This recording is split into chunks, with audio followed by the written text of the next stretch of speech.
So I just want to welcome you here and thank you so much for coming out and for gracing our sanctuary with your presence. I would like to introduce you to you at this time, Dr. Mary L. Thomas, who is the president of AABSE. Thank you, Dr. Lance, and thank you for allowing us the opportunity to use this space together. It's always good when we come to the house of the Lord. We are here, the Austin Area Alliance of Black School Educators are grateful and thankful to the President Singh, the President of the Austin Independent School District, for hearing our call and did not hesitate to say yes, she would come and she would listen. So we're going to invite you to come up, and your staff, whoever you brought with you. And we will get started. I want to say on the front end, everyone here has received the letter that did go to Ms. Singh regarding our focus. We hope this will be the beginning of many opportunities for us to partnership, to exchange ideas, like we've had these 30 years. We've been in Austin, the Austin Area Alliance, for 30 years, started in Dover Middle School, and we have had the opportunity over those years, to meet with superintendents, to meet with board members on a regular basis. The last 2 years, that has not been the case, and so we always look for solutions and to partner together to do what it is. So we have 3 targeted areas that we'd like to hit on tonight, and then we will have an opportunity for those of you who would like to ask. Again, keeping our time pretty succinct because of what we have to do. I'd like for Dr. Lance, who is our chaplain, to do an opening prayer, please. Would you please bow with me? Oh God, we thank you for yet another opportunity to assemble here among the saints and for those who are here for the first time. We ask that you bless this meeting and bless all that goes forward. Give us wisdom, knowledge, and understanding that we might choose to do the right thing the right way for the right reason, expecting the right results, to benefit our children and our families, and to glorify your name according to your word. In the name of Jesus, who's our Christ. Amen. Amen. Thank you, Dr. Lance. Bishop Richard, you can move it to the next slide. Austin AABSE is a part of the Texas Alliance of Black School Educators, which is the state, and the National Alliance of Black School Education, which is the national. So we are the local affiliate, and we start each of our meetings, local, state, and national, with a litany of commitment. And so we would like for you to, I hope you have your glasses on, and to join with us in the litany. We dedicate this meeting to the qualitative improvement of education for African American students and to collaborative support of African American educators. We rejoice that African American educators and supports are assembled under the banner of the Austin Area Alliance of Black School Educators. We ask God's guidance as we deliberate concerning the issues affecting the education of African American students and the role and importance of African American educators. To the honor of the Black community and to all of those who share responsibility in the education of African American youth, to the administrators, the teachers, the parents, and community leaders who are responsible for the quality of education for African American children. Together, we dedicate this meeting to overcome the low levels of performance for masses of our children, the loss of African American educators, and the serious questions about the content of education, traditional, academic, and culture. Voices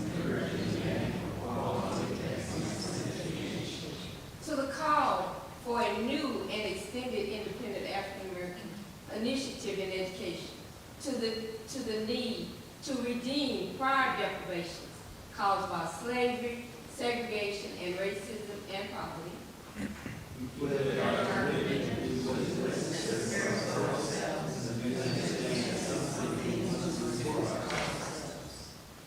In unison, we, the benefactors of community, shed blood and light on you, are grateful for our heritage and its opportunities to go forward. We understand this place. We dedicate ourselves to the education of the service of our children and the education of our nation. And this is said at the beginning of every meeting, of every affiliate, local, state, and national. It was actually written by Associate Superintendent from the Dallas ISD over 38 years ago. So I would like for President Singh to introduce, I'd like to introduce her as the president of the board and who she has brought with her. Thank you, Dr. Thomas. Good evening, everyone. Thank you so much for having us here. It truly is an honor. Oh, thank you. How's that? Okay. So thank you all so much for inviting us. This means so much to me personally to be here. I think the last time I was in this church was a few years ago during the school changes process, and it's such a pleasure to be back. So thank you for welcoming us. I'm Aarti Singh. I am the board president. This is my 5th year serving on the AISD school board. I'm very humbled to be in this position. It's a big responsibility, and we rely on working with our community to make sure all of our students are being served. I truly appreciate the letter that was sent to us, to me particularly. So I come to this space with an open heart, with vulnerability, with humility, and really with an intention to learn so that we can create a stronger school system for our students, particularly our African American students. And today we're going to be joined with our interim superintendent, Matthias Segura, trustee Candace Hunter from District 1, who is, thank you for being here. I know that you're dropping off kids and juggling things. And trustee Foster, Kevin Foster, will likely be joining us as well. So, Matthias, would you like to introduce yourself? Absolutely. Thank you. Thank you, everybody. Just wanted to express my sincere appreciation for the opportunity to be here with you all. I know I've worked with many of you all in the past, and I just want you to know from the bottom of my heart, I am truly about developing systems to support our students, but most specifically our historically underserved student groups, Black and brown students, specifically those student groups that have been underserved for decades, really. I, along with President Singh, am eager to hear thoughts, concerns, but also commit to collaborative partnership as we move forward. I do get the work done. I will tell you, and those that know me, know that I approach the work methodically. I rely on lived experiences of the folks in the community to help inform that work. But at the end of the day, we have to move these initiatives forward. We can talk about it, and if time passes and we don't see action, that's on us. But I think what you'll find from me is that I'm committed to the work. We have a tremendous board who is also, I think, viewing this as a crisis and are very much aligned to get this work done. So appreciate the conversation. Good evening, everyone. And again, apologies. I was picking up my daughter from Bertha Sadler Means from track and getting her home. Good thing I live close by. And first of all, thank you to the members who have allowed us to use their building. For those of you who don't know me, my name is Candace Hunter, and I am the Austin ISD School Board trustee for District 1. That's North, East, and East, the LBJ, Northeast, East Side, Early College High School vertical teams. I've been where you are. I kind of still am where you are. I taught in Austin ISD. I've taught in Abilene ISD. I taught in Manor ISD. Before coming to this seat on the board, I was a public education advocate because I had a student who received special education services. An African-American male receiving special education services is a hard lift just about everywhere in this country. I think that's it for now. We'd like to also remind, many of our board members do know you because we did a spotlight on you at the last meeting, And I found out that the communication for you to be there, there was a misstep. But you were presented in your, with your face and your credentials and everything. So we've already lifted you up. Appreciate it. Thank you. As a body. I'm going to introduce now to you our officers. Well, each officer is going to come with a directed, specific question that we'd like to address. And there are 3 with some parts. So Dr. Cornell Jones is the president-elect, and so he will be becoming the president in his actions in August. Please welcome him. All right, good evening, good evening. Thank you, Dr. Thomas, and I want to welcome each and every one of you to come in this evening to share this important informational first step meeting with us, because this, as an educator, is not always just one meeting. There's a lot of work that goes on. So, without tarrying too much, my first question to the superintendent and the board members are, how do you justify the number of black professionals who have been pushed out of AISD? Since August of 2020, and these 12 black professionals have been pushed out. 8 of them had a doctorate degree or was working towards it. And then I have 2 follow-up questions to that, and you can take them however you want to. What is AISD recruitment and retention plan for black professionals in 2023, 2024, and beyond? And then the last part of the question, what are your action steps, timeline, and the first steps to rectify this racist pattern? And I don't use the word racist lightly. So we'll... Thank you very much, Dr. Jones. The issue of black employees in our district is really an important one. It's one that I have been hearing about ever since I've been on this board. And particularly, I've been hearing about black women with PhDs feeling like they have been looked over, they've sort of been skipped over in advancement, and that type of thing. When we look at our numbers for our teachers and our administrators, we're always asking and looking for, is there appropriate representation? Does it match the population of students we serve? And frankly, I think it should actually be more than the population that we serve. In terms of how do you justify the loss of 12 black employees or the pushing out of 12 black employees, I don't think we justify any of it. I think it's really a matter of learning and thinking about every employee that has felt like they've been pushed out or has been pushed out. We understand what the circumstances were and really treat each of these cases individually. It's not really necessarily the board, most of the time, unless it's the superintendent, that is the only employee that we have. It's really a matter of making sure that we have policies that are fair, that are equitable, and that we are enforcing those policies equally for all of our employees. And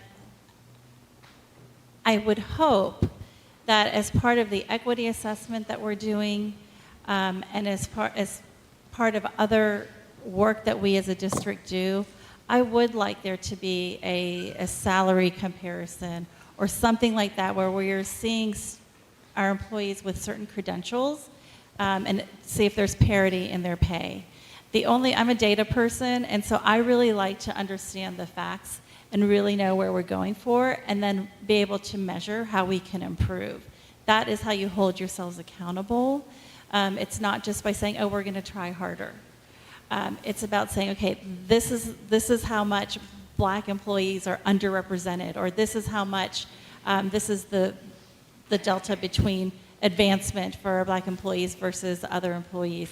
And then actually creating metrics that we use to hold ourselves accountable. But besides the number, I think it's creating a culture where everyone feels like they belong and they feel safe and they have people that they can talk to, and that our board and our administration at the highest levels talk about this and talk about this as a goal for our organization. So I will now allow, Yeah, no, I appreciate that. And I think it starts with the person in the seat. The superintendent is the person responsible for the climate and culture within an organization, period. That's what it is.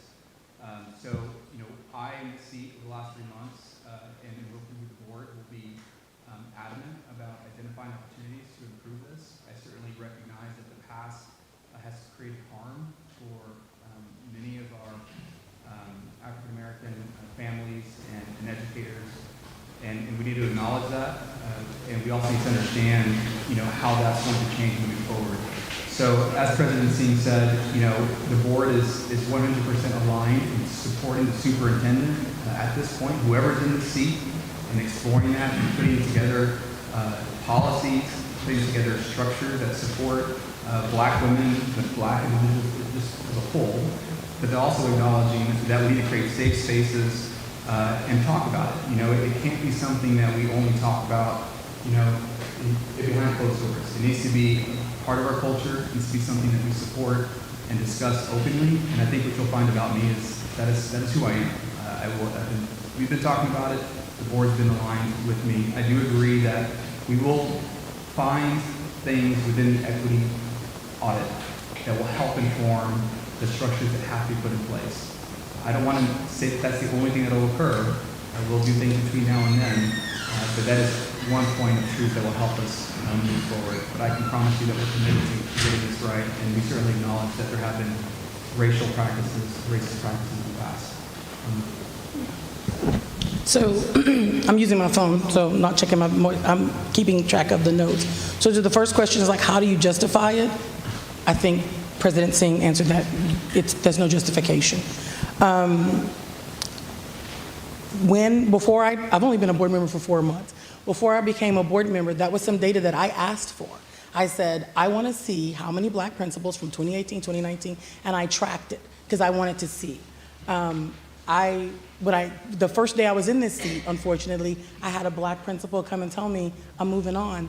I've just waited so long. And I was like, please hold on, I promise things are gonna be different. But she had to do what was best for her family. And so she did move on to a great job. And we did find another African-American, the district found an African-American principal of that school. And so I was excited about that because that's how that community had built. Action steps, I can tell you that, again, as Trustee Singh, President Singh mentioned, the board only has one employee, and that is the superintendent. But we set the vision for our district. I'm actually changed my flight plan. Supposed to be in Chicago today, but I wanted to be here to talk with you guys. But one of the things I'm going to be, Cornel West will be a guest speaker at the, I always get this wrong, American Education Research Association. And one of the sessions that I signed up for is how to better recruit and retain African American leaders in your organization. And so like I said, I'm still learning this job. And so I'm going to get more knowledge so that I can help our board, there's 9 of us, set that vision of recruiting, retaining, and promoting, right? Because that was the issue with my principal that left. She was just like, I have been waiting for 10 years and I have been looked over so many times. And we want to really make sure that the vision that we set is that we're looking at talent development, not friend development, if you understand what I'm saying. I'm just going to insert here is that those 8 that we were talking about, they're a central office as well. So we want to include that into the discussion. Thank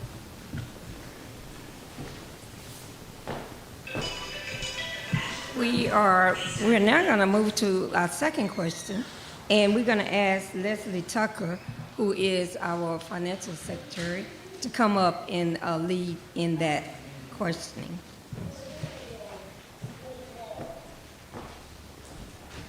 Thank you all. I come with many hats. I am a former educator, still an advocate. I was a teacher at Campbell Elementary. I have students that went to that have went through the school system, and I work with Breakthrough Central Texas, who helps students who want to be the first in their families to graduate from college, and I'm a proud member of AABSE, so I'm really happy that you all are here. I'm really grateful. So I want to talk about anti-Blackness and how it shows up in our service to our students, okay? It's lots of ways. So one is, of course y'all know, probably statistics better than I do, but that 90% of our Black students are in special education, are making up our special education is 90%. Black males disproportionately compromise 9%.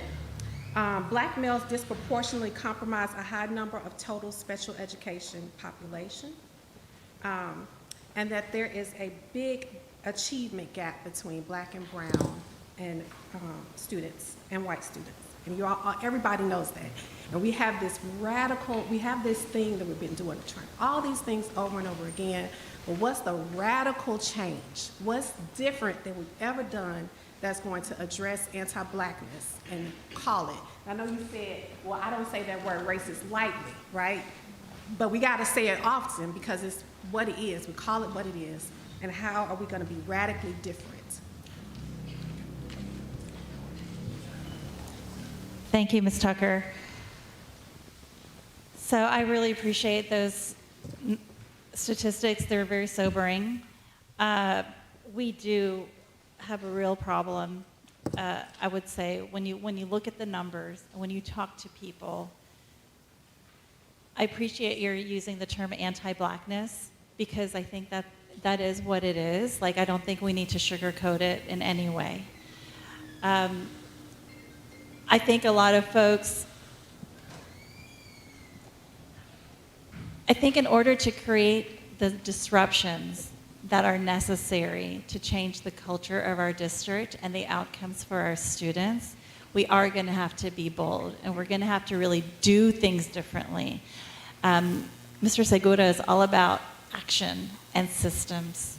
You know, I think many of us on the board, if not all of us, have a level of frustration in seeing the same patterns month after month. We get our board monitoring reports.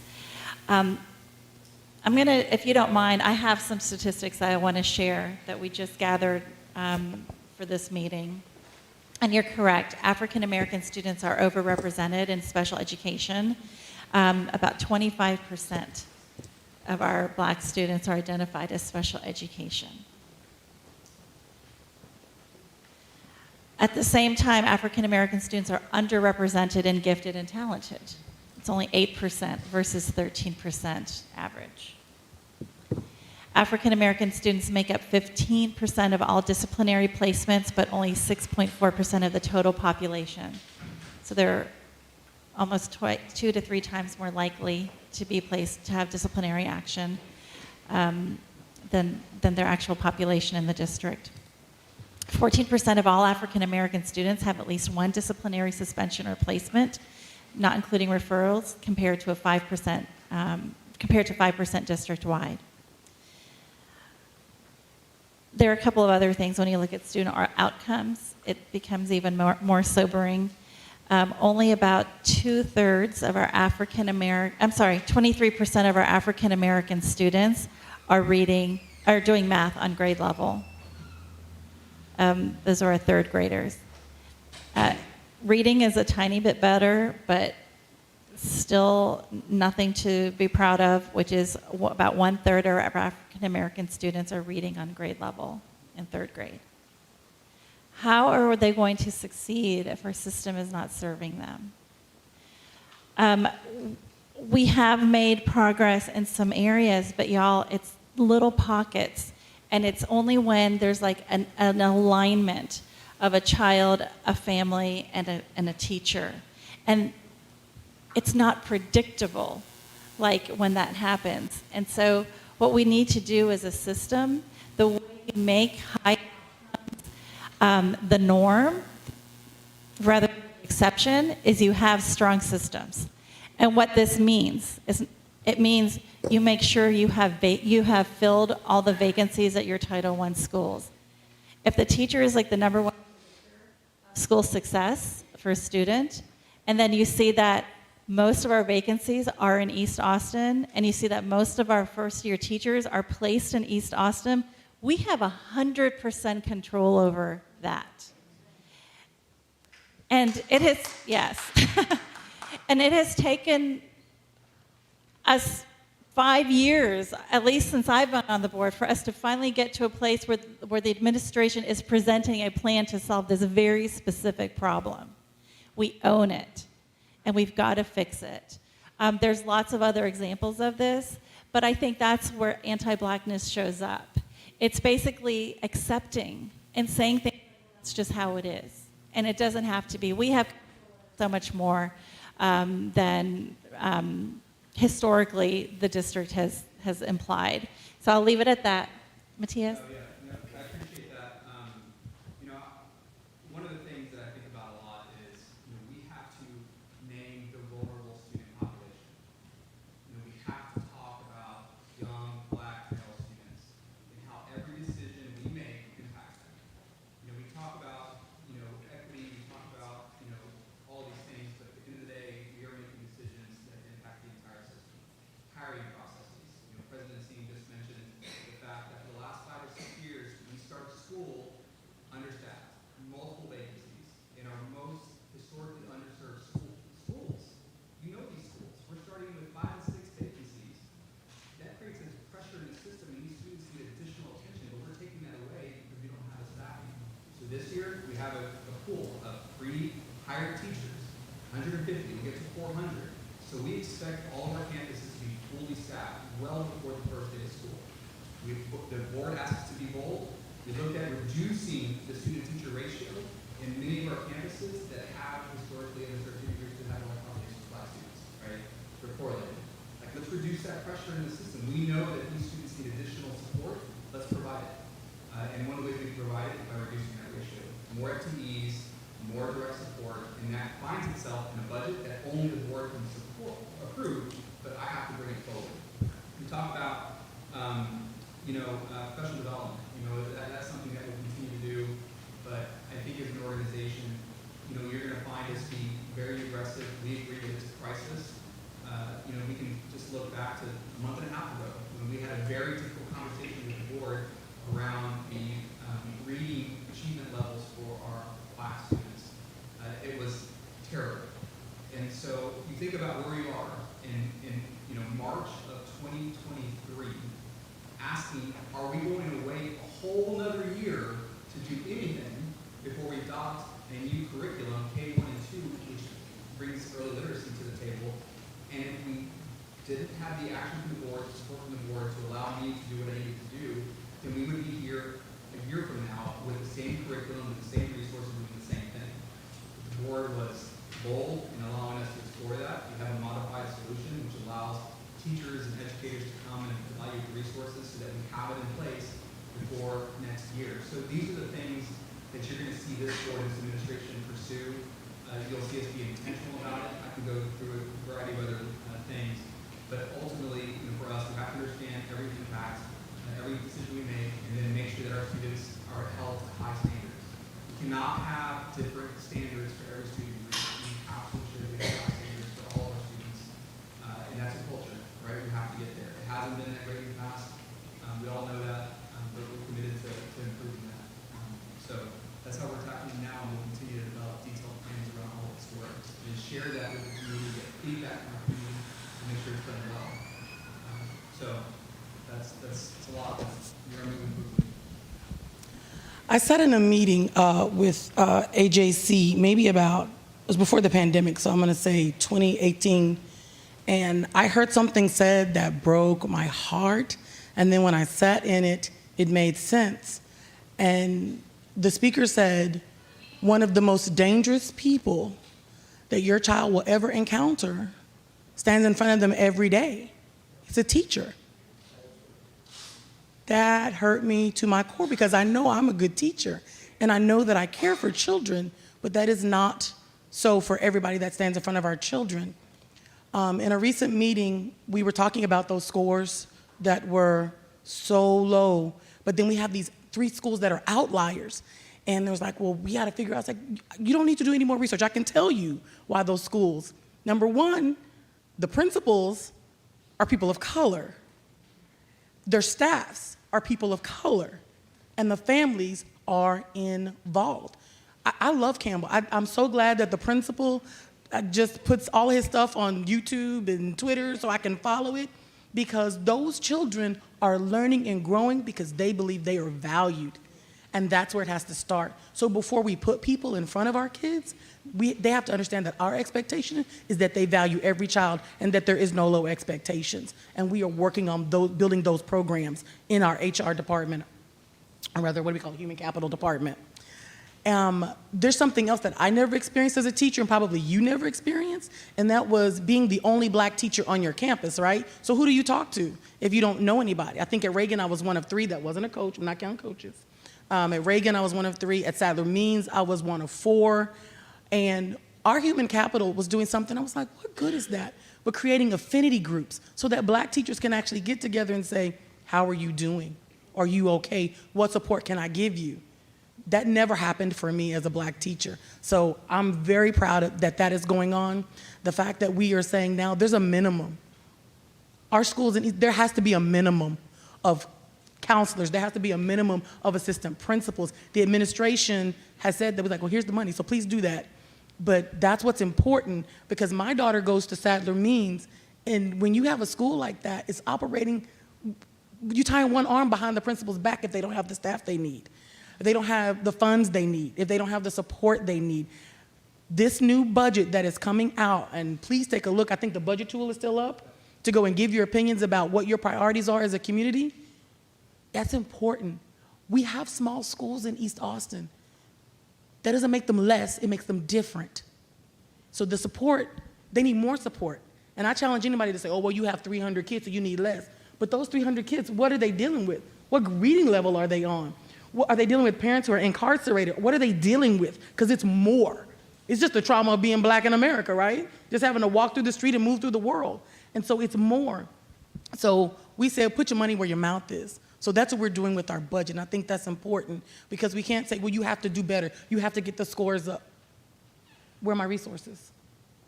So in this case, money actually does talk, and that's one thing we're doing. I commissioned a study because a policy group came to me, a policy club, and they're like, hey, we want to do a study. What do you want to study? I said, I want to challenge you to find out the last time, because I already know when it is. I just want them to do the research for me. When black students across the board were at such a high level that there was no comparison between them and their white peers. They were above. And I believe that was when desegregation happened.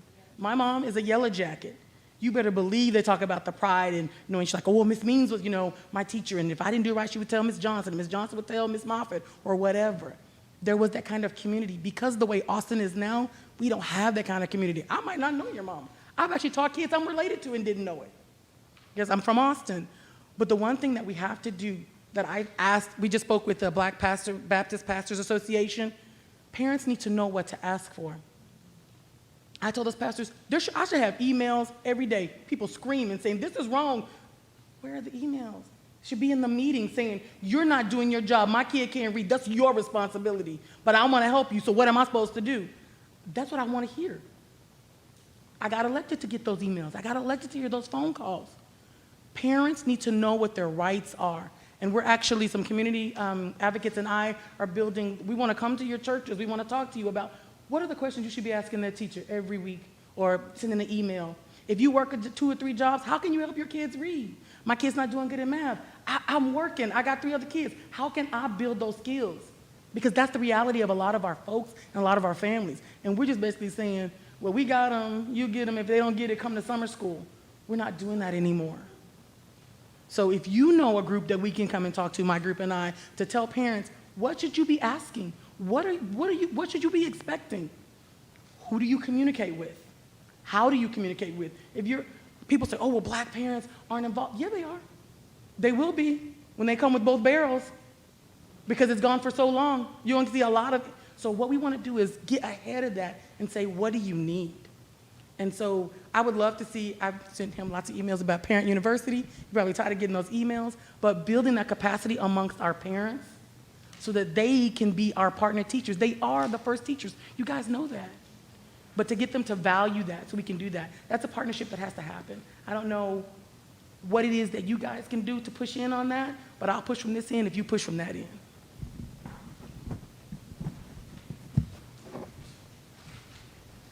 Ms. Owens, you need to know that, Ms. Hunter, you need to know that your comments resonate well with what goes on here, and so we thank you for that. You don't know me, but I know of you, and have watched some of the work that you have pushed forward, so thank you for your investment. AISD has a history of being racist. This is not new. You guys have inherited something that has been the theme of AISD for the last, I've been here 36 years now. So ever since I've been here, it's been a very racist board and racist district. The last two superintendents you had threw us deeper into the hole than we've been in a long time. And one of them happened to have been black, but it was worthless as it relates to what we're trying to do. And I can talk twice. I don't expect you to agree with me, but you just need to know that we're just about fed up with promises. We get a lot of promises. People come and promise us things, and they come and they think that we can be pacified very easily because of the plantation mentality that we've been programmed with. But some of us can't be pacified at all, ever. The question I have for you is, what is AISD's action plans, action steps, and a timeline to address the black students who are being punished as compared to other ethnic groups? And they're being punished in many different ways, from in-school suspension to sometimes just sort of being cut off from certain types of extracurricular activities to being thrown out. And we just need to know, what are you going to do? Intentional, strategic, tactical, very deliberate.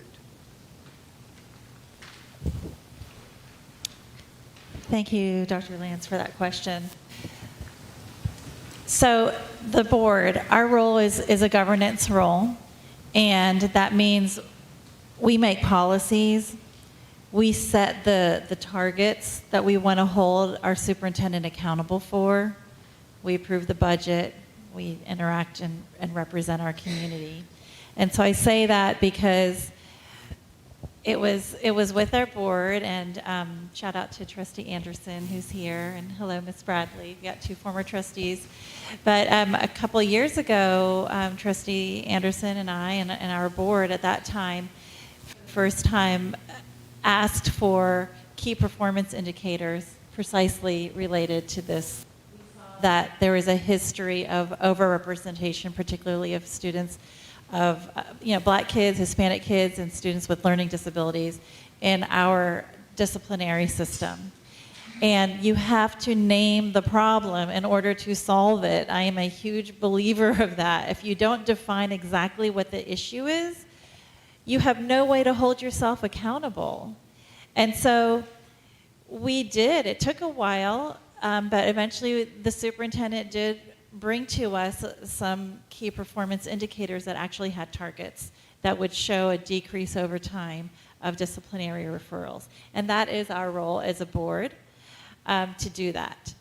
Now that we've named it, it's really up to the administration, working with our really talented staff. I see Dr. Twyla Williams. Hello there. She is a godsend to our district. Working with Oscar Adams, working with a lot of people who are truly vested in solving this problem. And our job as a board also is to ensure that there are resources allocated to actually achieve the goals. So I'll leave it at that, and then my colleagues can add to that. Yes, appreciate that, President Singh. So, as she said, a couple years ago, there's a policy that made it to where any referral out of the campus was reviewed. And the goal was not to misplace black students, brown students, students that were being overrepresented as they moved to the Alternative Learning Center or elsewhere, right? ISS included, all of that. So we needed to track it. That is one aspect of it, but that's not the only thing.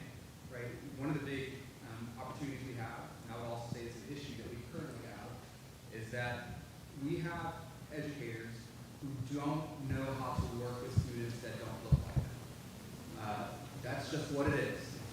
And so I go into these classrooms, you know, whether it's multilingual education or it's a, you know, I mean, we talk about it all the time. I mean, I have to yell at my house, you know, and there are families, there are cultures that unless they're understood and embraced by the educator in the classroom, it is likely that misinterpretation is going to move that student out of the space where they're learning. And so the only way you can attack that at a macro level, given how many thousands of teachers that we have, it's professional development. So we are working with the equity office to provide that over the summertime. We already have that scheduled. At the same time, as I heard, I think Trustee Hunter talked about earlier, is we have to have educators that look like the students they're serving. And we have to get them into these spaces, which means we have to have creative compensation policies. We have to go and work with our partners like HT to make sure that we get educators of color in these classrooms.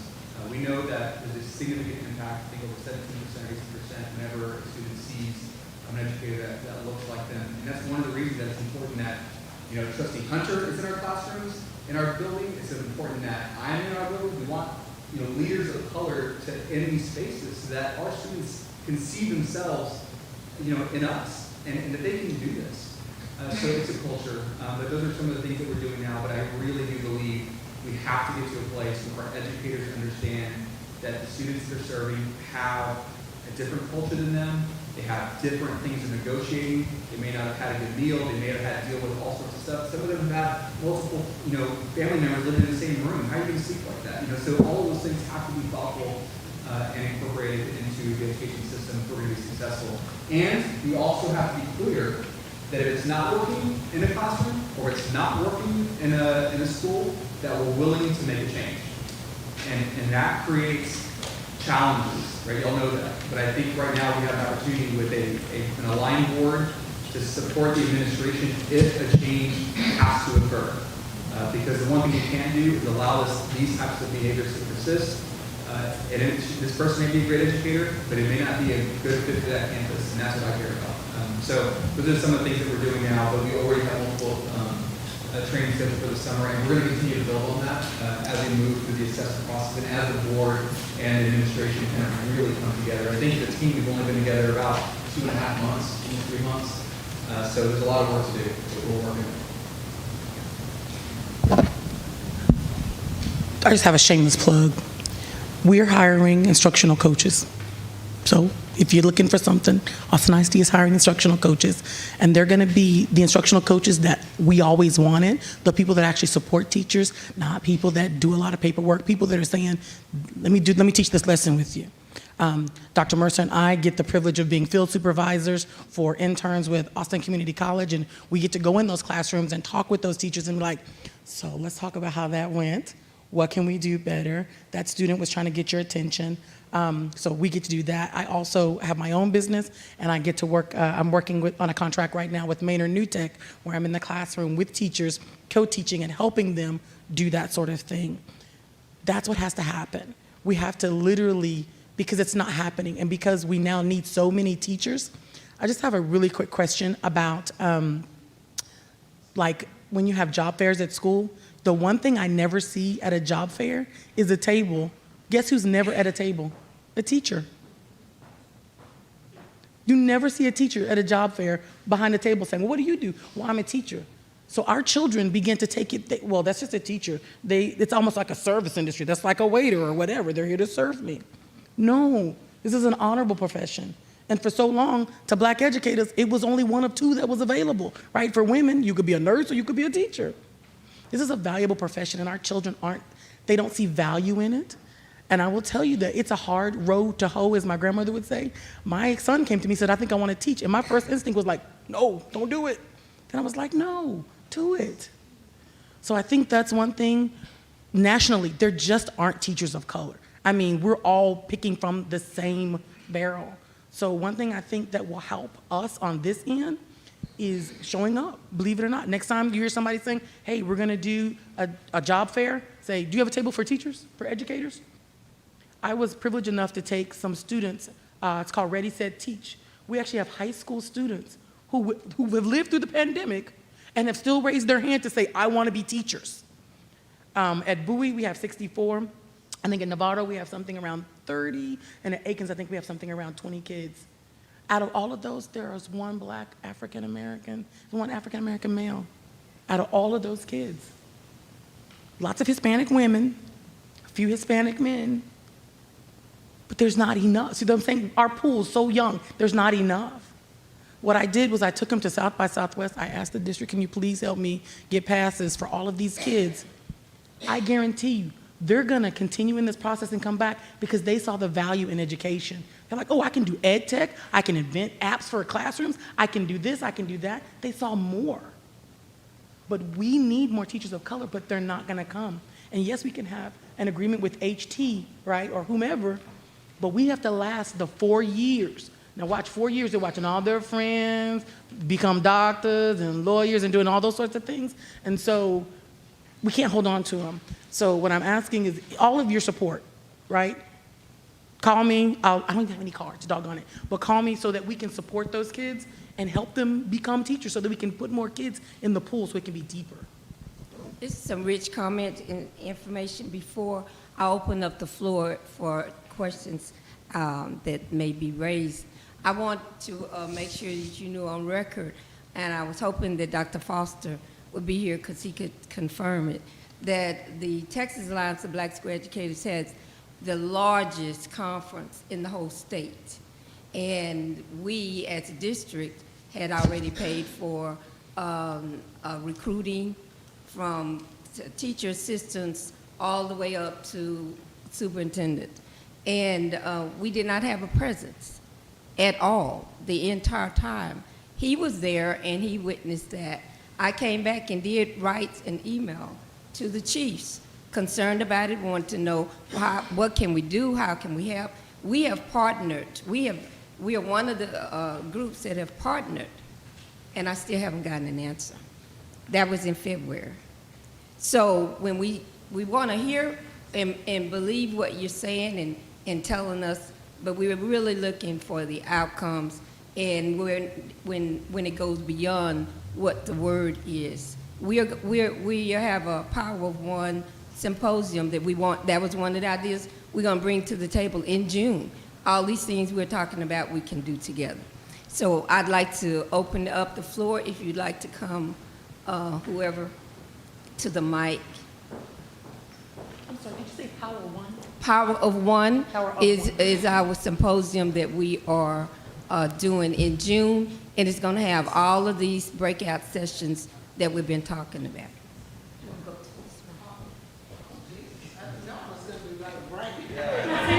This is what I like. So I have a couple of comments, actually. I don't know if it's a question, but it may turn into one. So the first one is about recruiting and retention, right? And when does that happen outside of AISD? I know a couple of years ago we talked about job fairs and taking them outside of Austin, because what we have is here in Austin. When do we go outside of the state of Texas to recruit teachers, qualified teachers that are willing to come to Austin to teach here? Because we need to make our packages attractive to attract other folks. When I was in the state of Florida, I traveled to 50 states and New Mexico recruiting teachers. I have not seen that. We were on the path to do that a couple of years ago and it just fizzled out. So that's one of my comments. And you talked about decreasing the teacher-to-student ratio. So if we do that, then we're going to create more vacancies, right?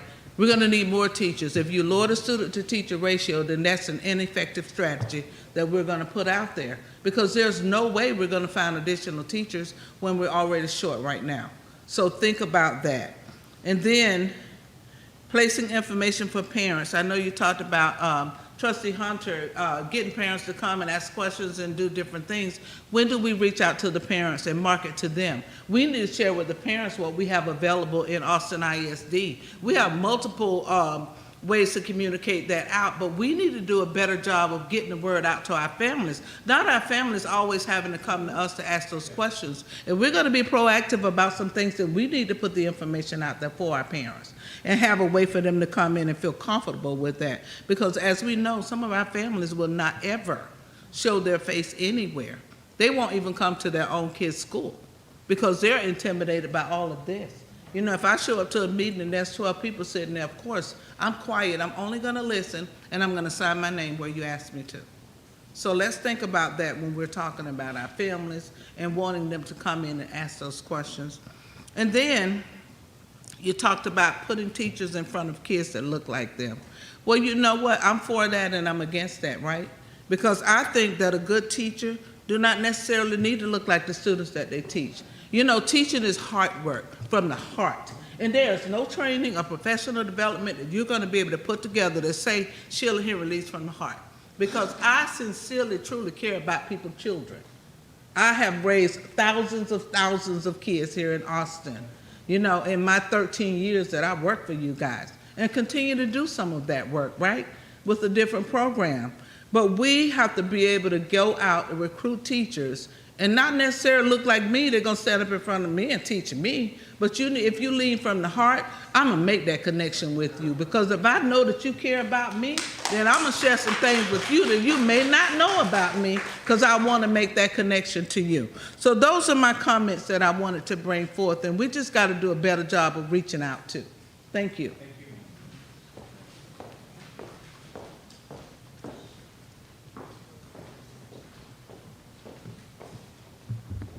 Let me first say good evening. Pastor Lance, ladies and gentlemen, the church, I'll be very, very short. I do a lot of legal work with different institutions in Austin. You guys, City of Austin, Travis County, other school districts. Here's something I noticed when I go to these kind of events. You're very empathetic in what you feel in these environments. But here's what I've noticed with my clients when I represent people. In almost every case I've had, the evidence support the employees. It's overwhelming in your favor. In many cases, you don't even have a fair process for a grievance. Everybody knows that. But in those hearings, even though your employee is right, nobody says anything. If one person says something in that kind of environment where folks are taking notes, TEA, you would retain your employees.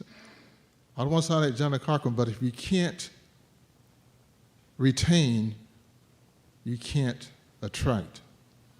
Let's be serious. You know your employees, you know who they are, and I've seen it many times recently where it was overwhelming you guys were wrong. Your superintendent, everybody sat there and said nothing in those hearings. If you said one word, you would expose your employer and you leave your employees alone. Your grievance process is where I meet all your teachers at. They always call us first. I hear the stories, I write the responses, but you guys never say anything. In the most recent one I had, which is good because she's doing better now, you gave us a flawed process intentionally. Your superintendent wrote it down in writing and never corrected it. If you don't have a decent, fair grievance process, what are we talking about? So I'm saying to say all that. All the data, we know what the parents say. We've been saying that for, Pastor Lance, how long? That's not the issue. If you are a board of trustee, whether it be Kevin Foster, anybody else, if your folks are being treated wrong, stand out and say something, then you expose these folks to make these decisions. If you really want to do something, short analogy, if I'm in an environment and something is wrong, I can be outnumbered, I'm going to break the ice. So wait a minute, this ain't right. That word still exists. Tell your folks it ain't right. You can defeat all these false conversations, and you can retain people. And I see it in every case, and I'm a short closing. I've been to the City of Austin, County of Travis, and again, every time when somebody inside that organization steps outside the boundary and says, wait a minute, man, the evidence here says that we should fix this situation. One person can say that, and the ball game is over, but you never say it. So your empathy in a meeting like this and these other places, we got a lot of empathetic folks, but the empathy does not match the reality, and therein lies a problem. That's how you're losing people. In my case, usually when we win the debate, they got another job, okay? So are you really going to deal with that, the fact that nobody's saying anything in these processes? And one final point as a suggestion. Dr. Ashley White is a consultant at University of Madison. She deals with race, disability, and policy. She ain't loyal to your guys or you guys. She's fair. if you really want to address these issues, let people choose their own consultants and bring them in here so they can clean this mess up. Thank you for your time, and I hope I made sense. I see too many people who win these cases. People like, I'm sorry, False and others, black people, sit right there, and they're quieter in the church mouse if they have any. That's the problem. If you're black and you have these positions, say something about right and wrong, and you're giving these people liability. You can cut this stuff very short. That's all it takes. I've never seen an organization get exposed by their employees publicly. You can have your job. They're not going to bother you when you say something publicly. Guess what? All of a sudden, they got good sense. Thank you. Thomas, thank you. Thank you, guys. I had to say that because this process can be changed because you're killing them in their grievances, but the process is crooked. And if it's crooked, that means we're crooked. May I ask a question? Sure. Thank you. So can you share like specific parts of the grievance process that are not working? I'll do this. I'm not going to expose the innocent, but I'm going to expose the guilty. The last case I worked here with you guys, the superintendent made a suggestion of the next steps. He made a suggestion, right? So we followed that process. We went all through the process. TA got it, and everything you said was totally refuted. No questions asked. You guys were shaking in your boots to try to find an excuse not to go forward. He gave the wrong suggestion intentionally, and nobody intervened. So if he can't tell your employee in writing the right process, we're in primary school. That's required. And I asked everybody about that, wrote the superintendent a letter, you got it on file. How can you have a functioning system, you don't know your own grievance process? That's where it starts. You can stop this mess right there, but you're not doing it. So that process is flawed. That means people like other folks here who've been there before, they don't even have a fair process.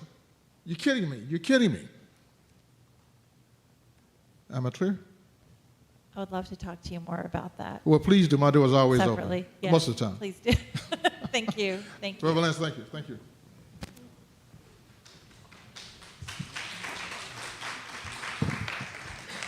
Hello. My comment. I hear everything that you're saying, and I know you saw me over there kind of shaking. I ain't on the board no more, so I'm going to be very frank. I've watched y'all, since I've got off the board, make first out the gate multilingual education a priority. If you know the data says African American students are not reading on grade level or can't read, when you came out with your priorities, African American students were nowhere on there. So I would say, I hear everything you're saying, it sounds really good. But put some action behind those words. Let us see you actually do something other than talk about it. You know, we could sit up here and talk all day. We could talk about data. We know what the data says. We know what it says. We know what it says for African American students. We know what it says for African American educators in Austin ISD. We know what it says. We know it. What are you going to do about it? What are you going to, my commitment to y'all, and I promise, if I have to regularly be a face at public comment, I promise each and every one of you I will. Thank you.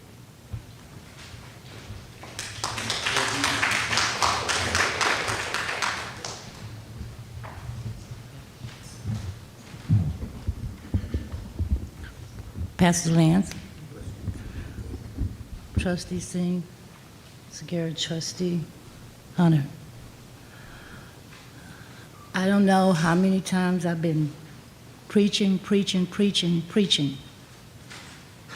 And I'm not understanding why it's so hard for you all to put people in place that are professional quality educators, even in central administration. I've been following some job postings, following people that have been hired that have no kind of credible credentials to be in the position that they are in.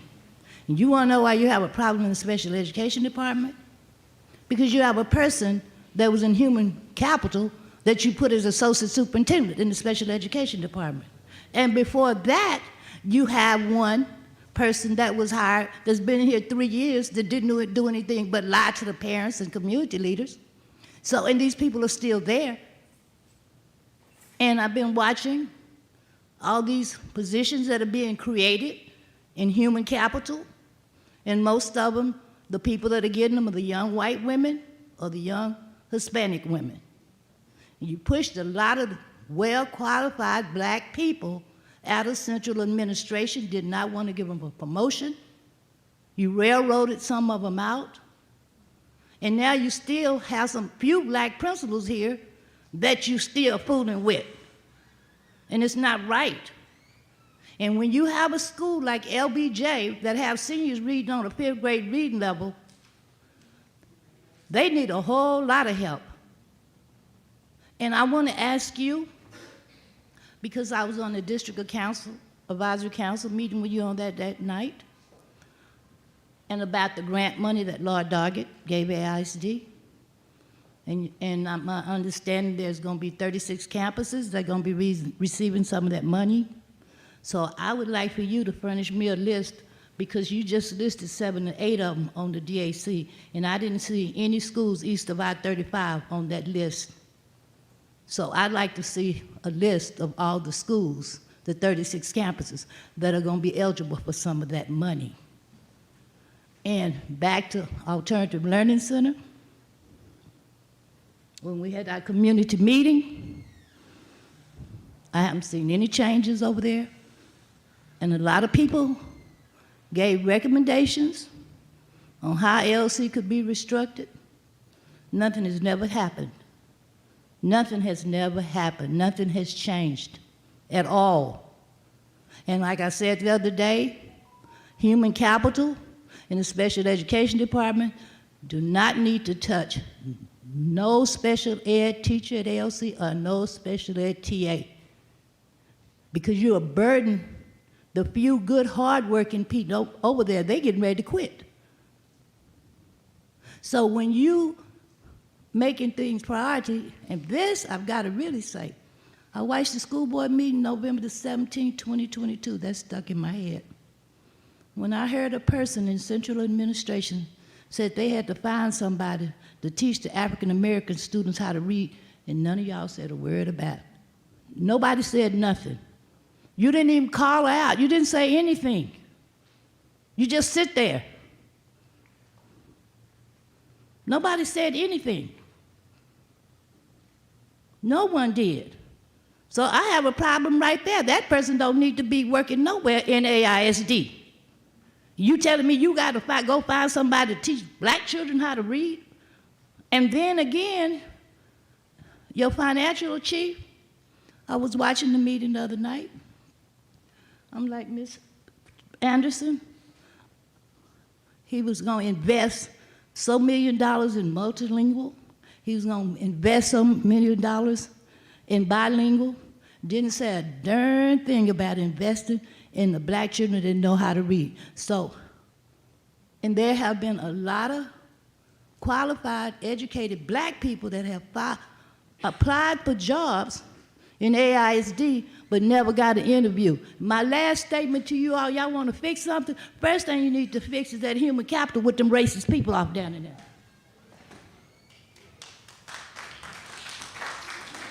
We're going to take one last with Ms. Bradley, and then we're going to have to close it down because of our schedule.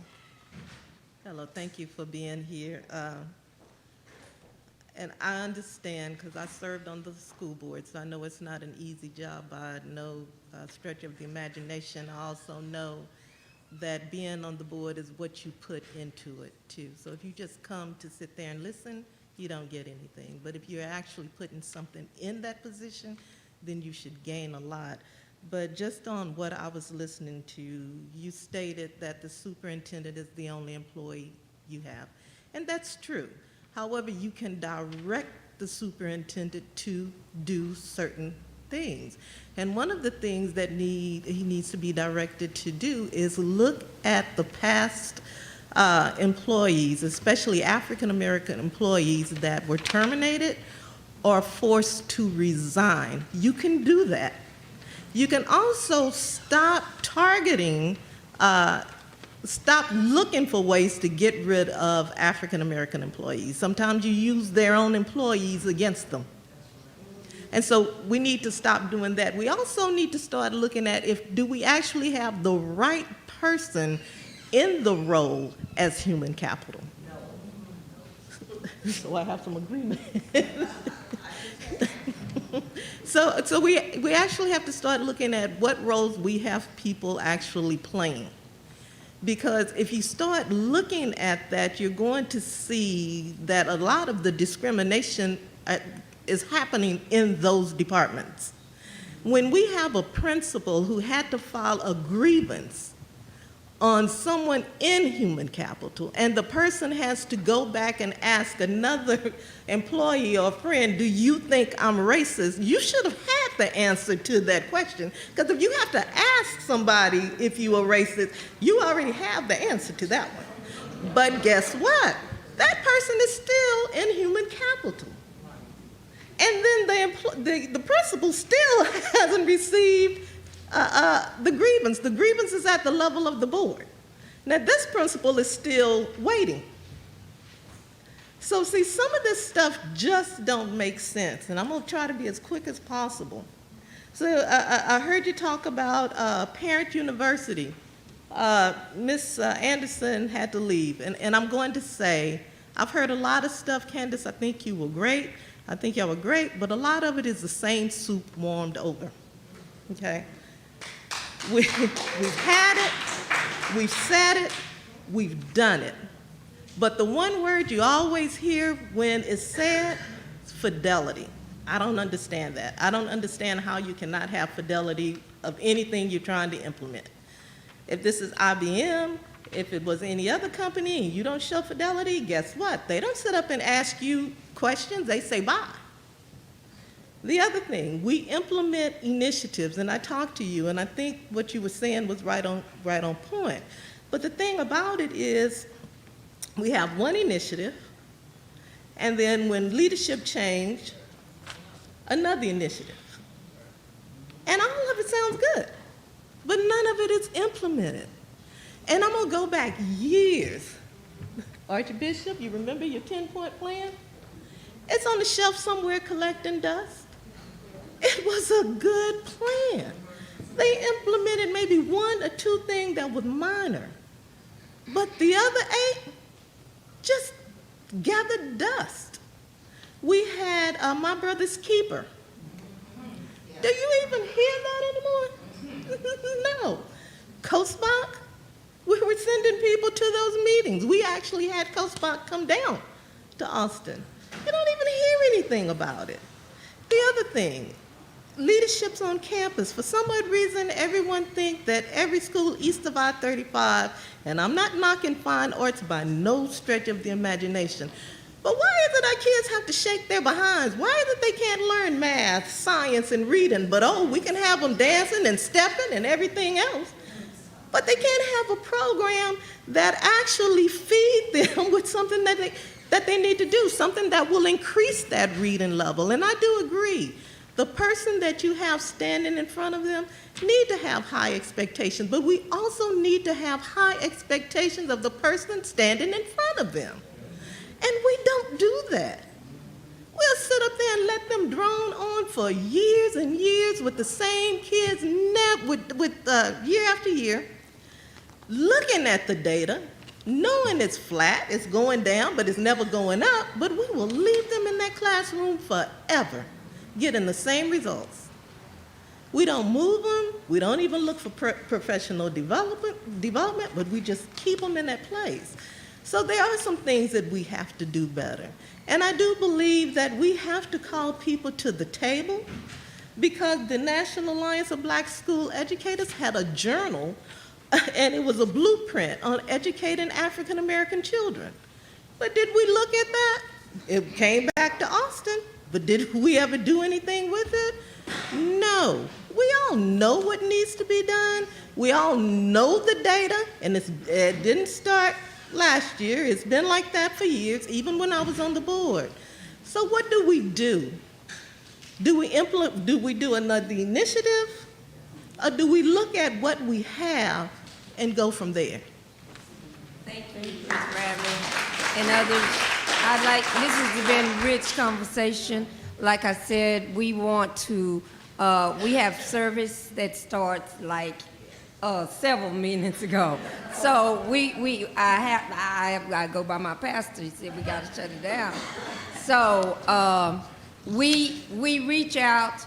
We just need to hear back. We are in partnership. We want to do. We work with being proactive, and we have a lot of resources. You see, this is not a fourth of our membership. We have a lot of resources. We have a lot of ideas, but if we cannot get a response and ignore it, then we believe you're not wanting to hear from us. Thank you very much for your time, your information, and we want to set up follow-up. Thank you. Can I give you all my phone number? I'm going to give you all my cell phone number, and you can text me or call me anytime. It's 512-387-1782. Sure, it's 512-387-1782. And I have some cards here, too, in case you didn't catch that. Mine is easier. It's 512-955-1133. 955-1133. Thank you all for being here tonight. Thank you.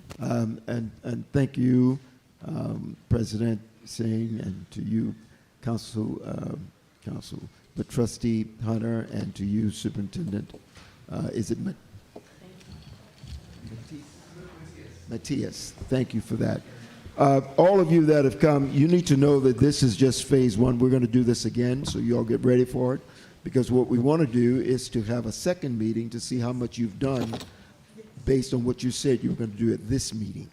We want to inspect what we expect. Inspect what we expect. You with me? Yes, sir. A different way of saying is that we want to measure what we treasure. So we want to see you again. All right? Yes. Yes. So we appreciate you. Thank you so much. Yeah. Listen.